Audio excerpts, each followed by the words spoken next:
થાય શ્રાદ્ધ, પણ આ વખતે આમંત્રણ આપવા આવ્યા છે અને જ્યાં આમંત્રણ આપવા આવે ને ત્યારે નરસિંહ મહેતા તો ભગવાનની સામે બેસીને ભજન કરતા હતા. સમાધિ લાગી, મારો સામળિયો સિરતા સિર પર ગાજ તોડે છે.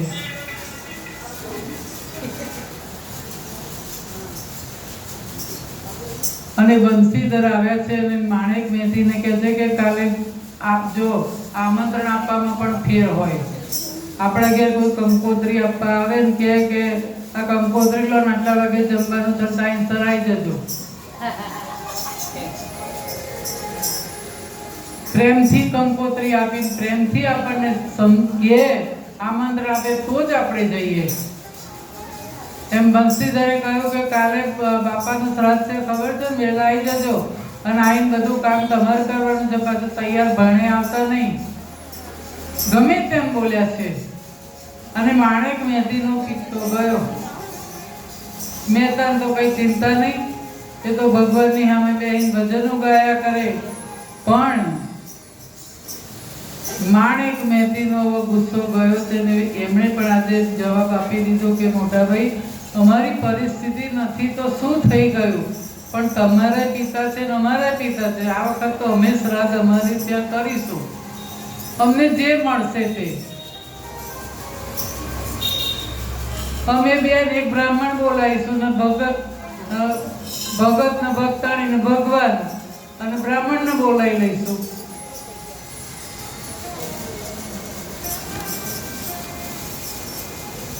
સડસડ તો જવાબ આપી દીધો. આજે કોઈ દિવસ નહીં, આજે સામા બોલ્યા છે. બંસીધરને પણ થયું કોઈ દિન નહીં, માણેક મેથી આજે મારી સામે બોલ્યા. સમાધિમાંથી જગાડ્યા, જાગો ભગત જાગો. આ ભગત જોડે લગ્ન કરીને તો પસ્તાઈ ગઈ છું. કશાયમાં ભાન નથી, કોઈ વ્યવહારનું ભાન નથી, ક્યારે શું આવે કઈ ખબર જ નથી.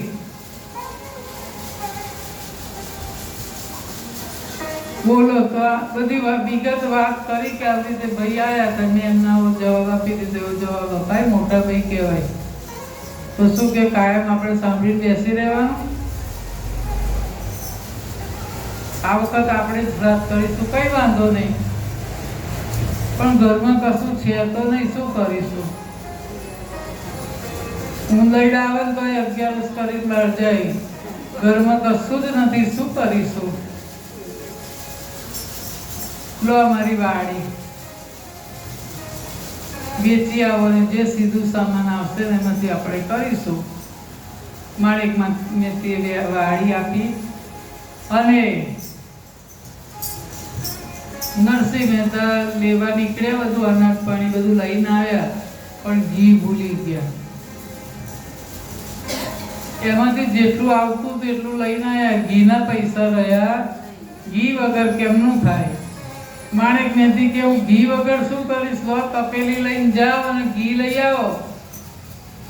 ઘી લેવા નીકળ્યા છે ને જ્યાં સટાક ચોરે અમાસના આગલે દિવસના એકડ ચોગડ બેઠેલા.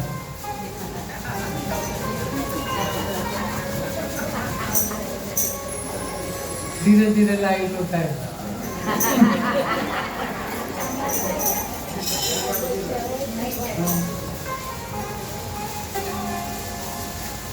જય શ્રી કૃષ્ણ ભગત. હા, એમ થોડો ઉતારવા લો. ક્યાં જાઓ છો? તપેલી લઈ આ ઘી લેવા. કાલે મારા પિતાજીનું શ્રાદ્ધ છે ને એટલે. એમ તો પછી અમને કોઈ દિવસ લાભ તો આપો. તમે કાલે જમવાનું રાખ્યું છે તો અમને બધાને જમવા કોકવાર તો બોલાવો. તમારા જેવા ભગતના ઘરની પ્રસાદી લઈને અમે તો પાવન થઈએ. આ બધું ટોન્ટમાં ચાલે છો. તો નરસિંહ મહેતા ભોળા આવી જજો. હવે નાગરી નાથના ઘર કેટલા હતા બોલો? 700 ઘર.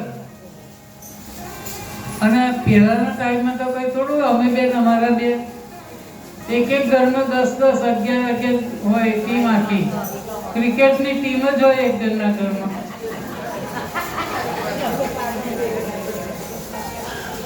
બધાને હાકટ નોતરા આપી દીધા, પણ અમે બધા આવીશું. હા, આવી જજો, કશો વાંધો નહીં.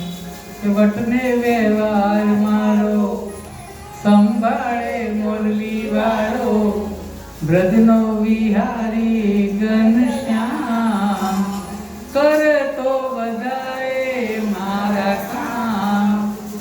રોજે નિર્ભય થઈ ફરતો, એનું ભજન હું કરતો, હૈયે ને હોટે એનું નામ, કરે તો બધાએ મારા કામ. સાથે સદાએ રહેતો, દોરવણી મુજને દે. આ એ બોલાવે છે, ભગવાન બોલાવે છે એમ બોલ્યો છું આજે. એટલો એનો વિશ્વાસ છે કે સાથે સદાએ રહેતો, દોરવણી મુજને દેતો, રાખ્યો ભરોસો મેં તો, ખબર મેરી લેતો, મૂંઝવણમાં માર્ગ કાઢે, વિપતમાં આવે વારે, એના વિશ્વાસે ચાલે વાણ, કરતો બધાએ મારા કામ.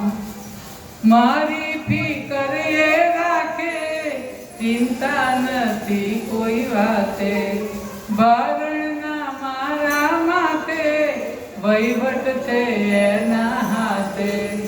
હું તો ઊંઘું છું રાતે, જાગે એ મારા માટે. અરે હું તો ઊંઘું છું રાતે, જાગે એ મારા માટે. દિલોના ઉપર મહેર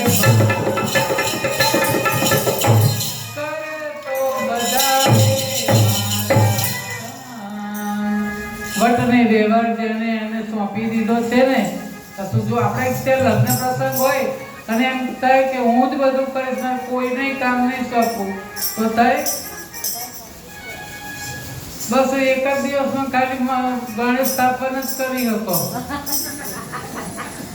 બધા ભેગા થઈને બધાને એક એક કામ સંભાળી લે તો જ થાય. જેમ અહીંયા બધી બહેનો એવું ફટાફટ એક એક કામ સંભાળે, ટાઈમ થાય એટલે 4 વાગે એટલે ચા આવી જાય. ચા પણ તારે ખબર પડે, હા 4 વાગે કે સોંપેલું છે ને. એટલે હમણાં ચંદ્રિકા બેન કે આ હું કરું, પેલું હું કરું, ચા હું કરું, તો કથા જ રહી જાય એમને. સોંપી દેવું પડે. આ બાજુ ભગવાનને ચિંતા થઈ, ઘી લેવા તો નીકળ્યા, બધાને આમંત્રણ તો આપી દીધું, પણ બધા જાત જાતના બહાના કરીને કોઈ ઘી આપતું નથી. જાણ કે ભગતની જોડે શું લેવાનું.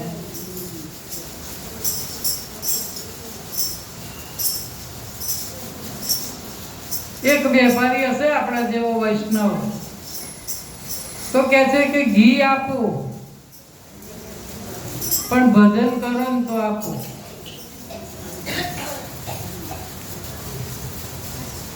ભગત તો તૈયાર જ હોય, આપણને અડધી રાતે ઉઠાડે